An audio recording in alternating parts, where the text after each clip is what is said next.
नमस्कार।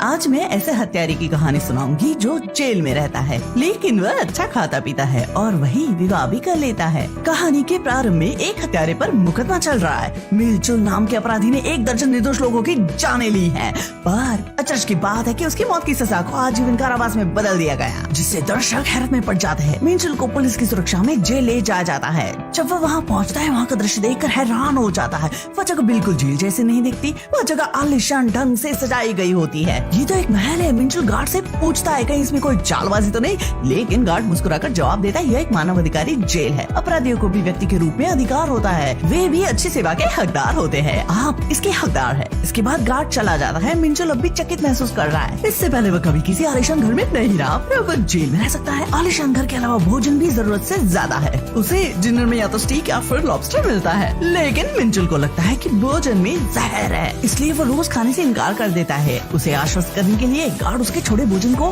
खा लेता है। गार्ड को सही सलामत देखकर मिलचुल आश्वस्त हो जाता है। इसके बाद वह या तो खाता है या सोता रहता है। वो अक्सर सोता रहता है या स्नान करता रहता है और ऐश की जिंदगी के मजे लेता रहता है।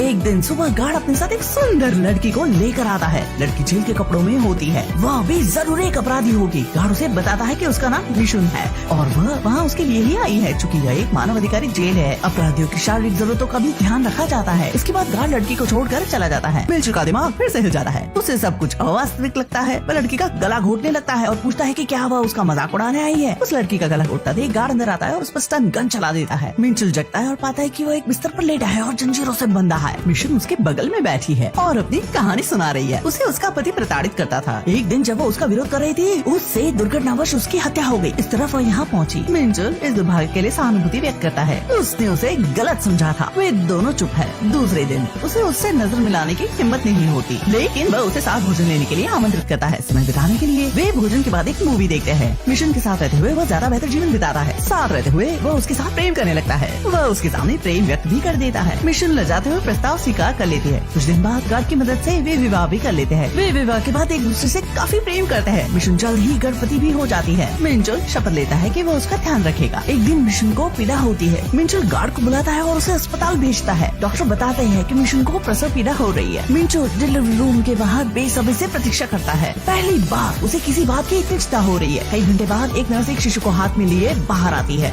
शिशु को हाथ में लेकर मिलचुल खुशी से रो पड़ता है। उसी समय नर्स उसे बताती है कि मिशुन मृत्यु के कगार पर है और उसे उससे मिल लेने को कहती है। मिलचुल लड़खड़ाते कदमों से कमरे में घुसता है। मिशुन की सांस रुक गई है। अपनी पत्नी को पकड़कर वह फूट फूट कर रोने लगता है। यह सोचना भी कठिन है कि वह कभी अपनी पत्नी को देख नहीं पाएगा। मिशुन की मृत्यु मिलचुल को अत्यंत व्यथित कर देती है और कई दिनों तक निराशा के गर्भ में डूबा रहता है। गार्ड शिशु को लेकर आता है ताकि उसकी उदासी दूर हो सके। आखिर उसे शिशु को पालना होगा। मिलचुल बच्चे को हाथ में लेकर रोता रहता है। शिशु भी रोता रहता है। वह इतना व्यथित है कि उसे संभाल नहीं सकता। फिर उसके दिमाग में यह बात आती है, बच्चा बीमार है। वह गार्ड को कॉल करता है पर कोई जवाब नहीं मिलता। फिर दृश्य बदल जाता है। मिलचुल मॉनिटर पर प्रकट होता है। लोगों का एक समूह है, वे मृतकों के परिवार से है। वे नहीं चाहते कि मिलचुल इतनी आसानी से मरे। वे फैसला करते हैं कि उसे उसकी करने की सजा मिले और उसे भी अपने प्रियजनों से बिछड़ने का दुख झेलना पड़े। मिशुन वास्तव में एक रोबोट है जो भाव शून्य है और वास्तव में मर नहीं सकती। मिलचुल अब भी दरवाजे को पागल की तरह खटखटा रहा है। उसकी बाहों के बीच शिशु का रोना रुक गया है और उसकी सांसें भी रुक गई है। मिलचुल मृत शिशु को देखता है और चीख उठता है। समाप्त।